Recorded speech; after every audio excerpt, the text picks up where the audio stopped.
My girlfriend texted, "My car was stolen, tell the insurance company you saw it happen, it's perfect."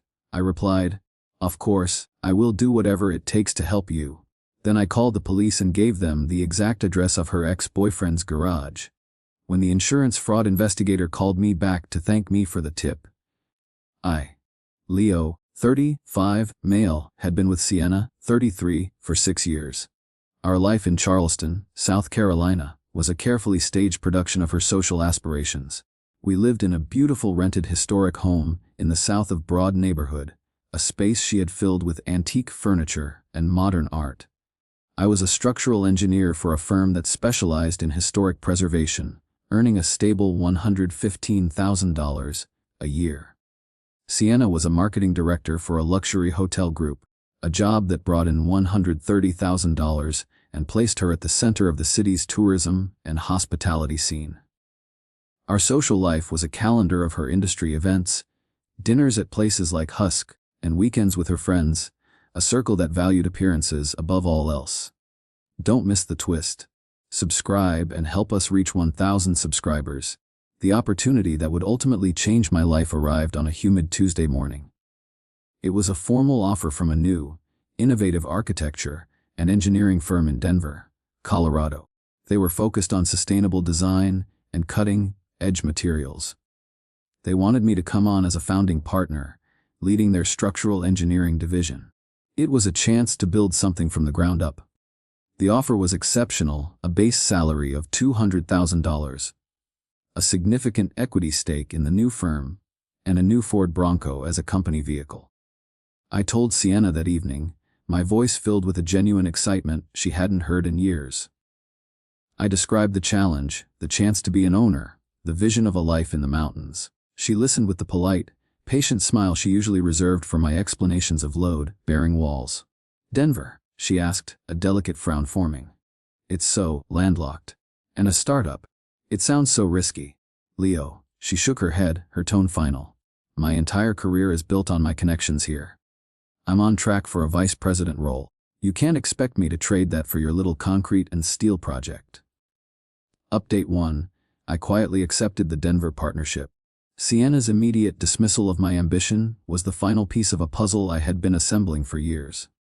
My career was a stable, respectable foundation for her life, but it was not allowed to grow beyond that. She continued her campaign to frame my ambition as a form of failure. Over cocktails with her friends, she sighed with performative sadness. "Leo has this idea to take a job in Colorado," she said. "It's a step back, really, a move to a less established market. I'm worried he's not thinking clearly." Her friends, who measured life in social connections and promotions, offered their sympathies. "You have to stay where the influence is, man," one of them said. "Her career is on a rocket ship here." I offered no defense. I had already begun my own logistical preparations. I opened a new set of business and personal bank accounts in Colorado. I spent my evenings researching modern lofts in Denver's Lohay neighborhood. I also began to notice her increasing financial desperation. She had recently purchased a vintage Porsche 911 Targa, a car she could not afford, and the payments were a source of constant, quiet stress. Update 2. I chose a Sunday morning to make my decision final. The historic house felt like a museum of a life I no longer wanted. "Sienna, I've accepted the partnership in Denver," I stated. "I'm moving in 2 months." Her face, which had been relaxed as she scrolled through her phone, hardened into a mask of disbelief. "You actually went through with it? After I told you how damaging it would be to our life?" "I did," I confirmed. "This is the most important work I could ever do." "Your work?" she scoffed. "And what about my life? What about the world I have built for us? The world you built for yourself?" I corrected, my voice even. "I was just a resident." She stood up, her eyes blazing with a cold fire. "Then you can go have your dusty, provincial fantasy alone. You choose that, or you choose me. You don't get both." I thought of the life I wanted to build, one based on substance, not appearances. The choice was the easiest I had ever made. "I choose my work," I answered. Update 3. The final act of our life together happened a week before my scheduled move. She had been increasingly frantic about her car payments. Then, on a Tuesday morning, I received a text message from her. My car was stolen. It read, Tell the insurance company you saw it happen. It's perfect. I looked at the message, at the casual, chilling request for me to commit a felony. I replied with practiced concern. Of course, I will do whatever it takes to help you. Then, I made 2 phone calls. The first was to the Charleston Police Department. I gave them the exact address of her ex-boyfriend's garage, a place I knew she still occasionally visited. The second call was to her insurance company's fraud hotline. I told them to expect a claim, and I told them where to find the car. The fallout was immediate and catastrophic for her. The police found the car within an hour. The insurance company launched a full-scale fraud investigation. Sienna was at the center of it. She cycled through a series of frantic, contradictory explanations, blaming me, her ex-boyfriend, and a vast conspiracy. I remained a calm, quiet observer, focusing on the final logistics of my departure. I packed my books, my tools, and my plans for the future. The movers came on a Saturday. She was not there. She was at a meeting with her lawyer. I drove my old truck west, the humid air of the low country giving way to the crisp, clean air of the Rockies. My new loft in Denver was a blank canvas, a space filled with light and possibility. I was finally home. Update 4. 6 months in Denver was a renaissance. My firm, Ascent Engineering, was a resounding success. We landed a major contract to design a new, sustainable multi-use development in downtown Denver, a project that put us on the map. The firm's success meant my own success. I had sold my old truck and was now driving the company Ford Bronco, a perfect vehicle for the mountain lifestyle I had embraced. I had found a new community of friends, people who were building things, not just curating them. One evening, I received an email from an old acquaintance in Charleston. "Hey Leo." It read, "Just wanted to let you know, Sienna's life has completely imploded. She's facing criminal charges for insurance fraud. She's telling everyone you set her up." I thought of her text, her perfect plan to solve her financial problems with a lie. The perfection of her plan was its undoing. I replied politely but kept my distance. "That's a difficult situation. I wish her the best." Update 5. Our firm's innovative design for the Denver project was featured in a major architectural journal. The article included a profile of the founding partners, with my name and new title, Partner and Head of Structural Engineering, prominently displayed. The article was a public validation of the new life I had chosen. It circulated online, and the shockwaves eventually reached Charleston. Sienna's emails began that night. "Partner. You let me believe it was a junior engineering role," one accused. "You planned this all along to ruin my life," another claimed. Then came the calls from our old friends, their voices now filled with a confused respect. My own family, who had been worried and confused by the sudden implosion of my life, called to say they finally understood.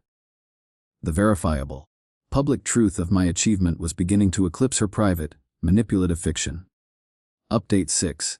She appeared on my doorstep in Denver a month later.